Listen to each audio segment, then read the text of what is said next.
Meantime, we are learning new details about the suspect in this case, about the 8 charges that suspect is facing, a 45-year-old man. Fox 31's Lisa D'Souza, she joins us live now from the police department. You know, we know some information, Lisa, but this investigation, even though it's mostly wrapped up here on Pearl Street, it is well underway and going to take a while.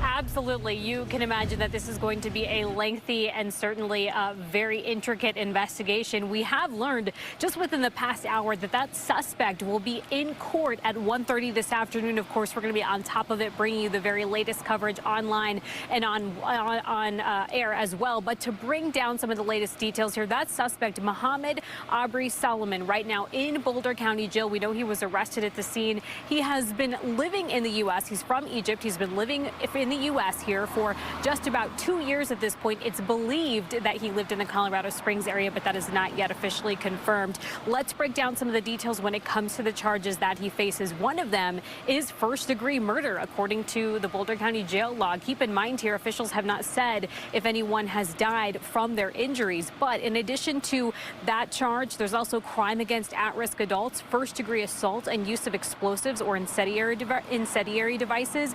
What you're looking at now, this is viewer video of what appears to be the suspect in the midst of the attack. Witnesses say at one point the suspect tried to throw what looked like a Molotov cocktail, but caught his own shirt on fire. He then took it off. Now, the suspect had overstayed his visa. Again, he'd been living here in the U.S. for 2 years, according to national reports. So we're already seeing that, of course, becoming a big part of the national conversation. Again, that suspect in court at 1:30 this afternoon. And of course, we're going to be on top of it, bringing you the very latest again, live on air, but also on our website as well. And obviously for the Boulder community, Kirk, sadly, no stranger to tragedy here in recent years. News Nation's Denver affiliate KDVR is there on the ground for the latest on the investigation in Golden, Colorado. Kdvr Reel is with us now with the very latest. What are you hearing, and is it likely the park will open today given the threat of this person?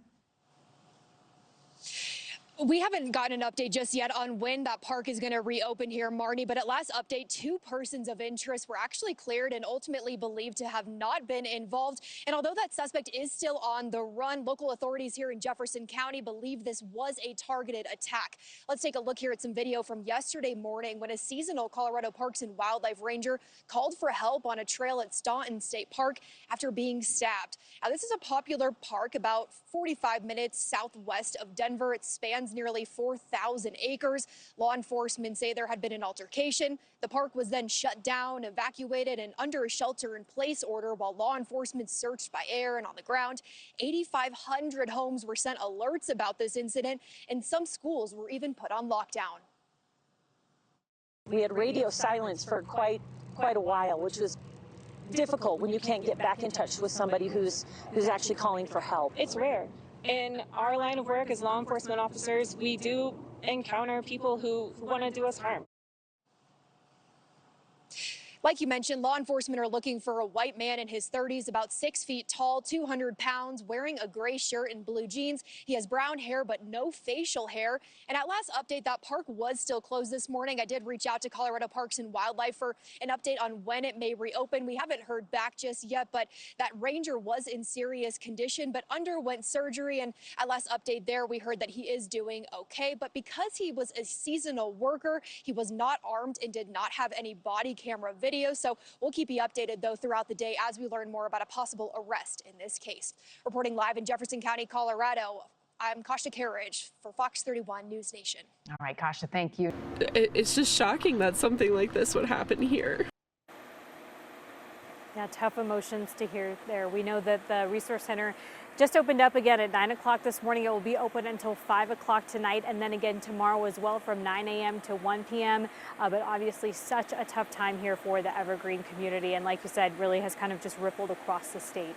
For now, we're live in Evergreen. Lisa D'Souza, Fox 31. Yeah, and of course, if you witness this again, they really want to speak with you. Investigators do. So show up to that Resource Center. And obviously, if you need mental help, a lot of people in this situation feeling the impact, you can show up to that Resource Center. Help is there if you need it. Thank you, Lisa. Of that Flight for Life helicopter landing, that's certainly concerning. Do we know any indication of the seriousness of the injuries to these 2 police officers who were hit by gunshots? Yeah, Kirk, Andrea, good morning. I just got an update that that Flight for Life chopper is just precautionary. They said they wanted to have it here standing by just in case, but take a look out here at this large police presence. This is what we're talking about. You can see Thornton Fire, Commerce City Police, Thornton Police, North Metro Fire, as well as a few other agencies too here on scene in this neighborhood. We're told that shots were fired inside a home, and then of course that led to a police response.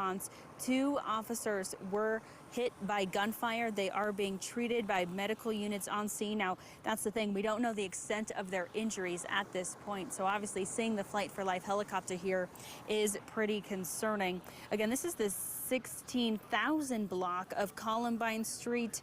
Again, large police presence. A lot of streets are blocked off. People trying to access this neighborhood and trying to leave this neighborhood, but we just saw that helicopter land over there. And, you know, I spoke to, we heard from a gentleman who was saying that, you know, he was trying to do a job in this area and of course was getting all turned around by different scenes, and they continue to tell him to move back. That was our experience as well. You're taking a live look at Flight for Life here on the ground in this green space. It's kind of a park. There's not really a name of this park. There's just kind of a big open space in this neighborhood here. There's a playground. People were walking their dogs. They were asked to evacuate the park. Yeah, so as far as anybody in custody, we are kept pretty far back. I mean, you can see the police presence goes all the way down there. They did bring in the armored car. Here is another Adams County Sheriff's deputy pulling up now. So again, this scene just continues to get a larger response, and we keep being pushed back from the scene. So at this point, if anyone is in custody or arrests have been made, I probably wouldn't see it from this vantage point, but just to know that you know, this is kind of a neighborhood. It's unclear which house it is. You can see kind of somebody in their backyard. They're just, you know, people looking on because this is a pretty densely populated area, just a ton of homes in the area. So again, not sure exactly which home they're talking about here, but of course, we'll keep you posted and figure out any more answers as soon as we get them. All right, so we're going to touch base with you throughout the morning here. Carly, of course, stand by. We'll be checking back in. Giving us a briefing. So we do have a little bit more information for you, but I do want to say there is still an active scene out here. The investigation is ongoing. You can see the crime tape up. Thornton Police still on scene, and officers and investigators still combing through this neighborhood. So what we do know, it's important. I want to start out with the 2 officers that were hit by gunfire. They are in stable condition. They have non-life-threatening injuries. So that is the good news. They were taken to local hospitals. Now, what we learned during the press conference was that someone was walking their dog and heard popping noises coming from a home in this area. Officers surrounded the place. The person came out with a long gun and apparently fired at officers, they say. Now, 2 officers were hit by either rounds or shrapnel. We talked about that. That part's still unclear. The interim chief was heading to the hospital to check in on those officers and get some more of those details. Those officers and some others on scene apparently did fire back. They used their drone technology to determine where the suspect went, because after officers returned fire, that suspect retreated inside the home. They were able to use that drone before entering to find out exactly where the suspect was before they entered. They found the suspect was dead inside, but the interim chief explained why drones were so crucial in this case. Obviously, when we're dealing with situations like this, we have to keep in mind that we might be dealing with somebody that is mentally unstable. We don't know that to be the fact up here, but we do have precautions, and we did bring our co-responders up on scene to make sure that we could communicate with the individual if that was the case. But in utilizing drones and stuff, it keeps our guys safe, that we can actually get a good visual inside a home prior to making our SWAT entry.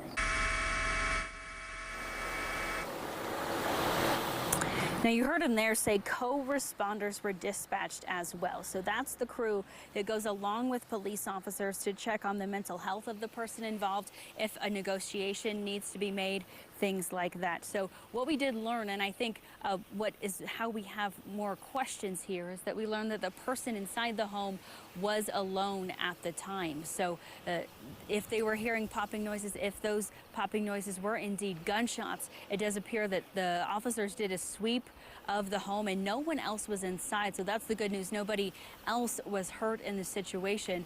But again, this is still a lot of questions here. We're still working to get more information. They did say that once more details come to light during the course of the investigation for the rest of the day, that they would let us know. So of course, stay with Fox 31 and our partners over on Channel 2 all day long for all of this. But again, still a scene out here in this Thornton neighborhood. We spoke to some parents and other people who live in this area, and they say they were given a code red alert to shelter in place during this situation. Understandably so. We saw Flight for Life land here in the green space in this neighborhood. We learned that that was in case they needed to transport the suspect, but again, he was found dead inside the home. We don't know that person's name. We don't know what exactly happened before all of this. Of course, stay with us for all the latest. Live in Thornton this morning, Carly Moore, Fox 31. Yeah, who is this suspect? Why did this happen in the first place? There are a lot of questions that still need to be answered, and of course, we'll keep you posted right here on Fox 31. Our next newscast coming up at 4 o'clock. We do have breaking news before we continuing coverage of Hurricane Milton in a moment. But first, this is in Castle Rock. A suspect is dead after an officer-involved shooting. This is a live look from near the intersection of Bilberry Street and Meadows Boulevard, the apartment complex, the Ridge Apartments there. And police tell us it happened at about 10:30 last night. Police still out there this morning. As you can see, they've got the area taped off. The investigators are kind of investigating things. We do know that no officers were injured, but the adult suspect again was killed. We see a bunch of windows busted out, the glass on the front door busted out of this building, and we're working to get more details. We'll bring you updates as we get them throughout the day. I know we've got a reporter already working on this story for this afternoon here on Fox 31. So make sure you stay with Kdvr.com for the newest updates. All right, good to know. Mimosas going up a little bit. Hey, breaking news that we are tracking for you this morning here on Fox. We know a suspect is dead after an officer-involved shooting. Here's a look from the scene earlier this morning near the intersection of Bilberry Street and Meadows Boulevard. That's in Castle Rock. Police tell us it happened about 10:30 last night. They're still out there this morning investigate. Now, no officers were injured, but the suspect was shot and killed. All we know at this point, it was an adult. Don't know if it was male or female. Still a lot of questions about what happened here in a very quiet area of the metro. You talk about just off of Meadows there in Castle Rock, and we're going to update you as we learn more throughout the day. We have a reporter that's covering this story for today, so we'll have the latest on Kdvr.com or the Fox 31 News at 4 o'clock this afternoon.